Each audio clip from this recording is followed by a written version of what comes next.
Hey, it's Wednesday once again. Thanks for joining me, Pastor Al here, and it is time for our Wednesday encouragement.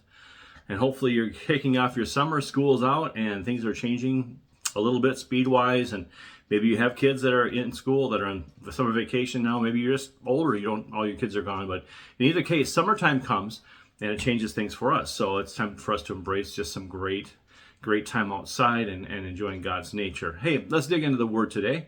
Let's dig into the 3rd John. It's a letter written to the beloved Gaius, and it is John who speaks to him as a dear friend. And he says in verse number 1, to the beloved Gaius. It wasn't somebody that was just an acquaintance of John. It was clearly somebody that John had invested in, that was special to him.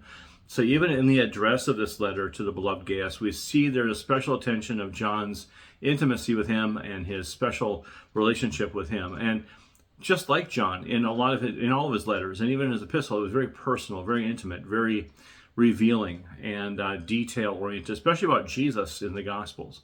And of course, if you know 1 John, the word love is used more in that book than any other book of the Bible. And so if we think about what John's experience was with Jesus, we realize that he is a changed man. He's not a fisherman anymore. He's a fisher of men, and he loves mankind through Jesus Christ, with Jesus Christ's help. And so Jesus is working through him to speak to Gaius. In this letter, John says something really important to Gaius. And in verse number 2, he says this, Beloved, I pray that you may prosper in all things and be in health, just as your soul prospers. And I think this is a really, really important phrase that John brings out here. And so much of our day these days is made up of making sure that our physical person is taken care of, that we stay in physical health, we go to the doctor, we get checkups, we go to the dentist, we go to the eye doctor, we make sure that our body is functioning the best that it can be. But how oftentimes do we neglect that spiritual portion of our body? And John makes it clear that the part that he wanted to know prospers is that spiritual part. That as Gaius prospers physically, it would be a response of how his spirit is also prospering. And we know that he is a prospering spiritual warrior because of what's written in the next verse. And so just to kind of highlight verse number 2, just make sure you're aware that God's want for us is that our spirit would rule our body.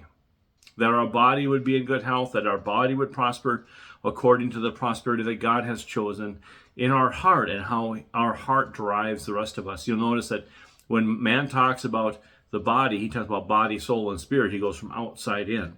But when the Bible talks about the body, it goes spirit, soul, body. It goes from the inside out. And I think the Bible is very clear.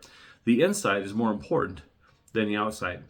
It might also indicate that maybe Gaius wasn't necessarily in all the best health, but that John knew that his spirit was healthy and prospering. Verse number 3, for, this is the reason that he was rejoicing and knew that his spirit was prospering, for I rejoiced greatly when the brethren came and testified of the truth that is in you.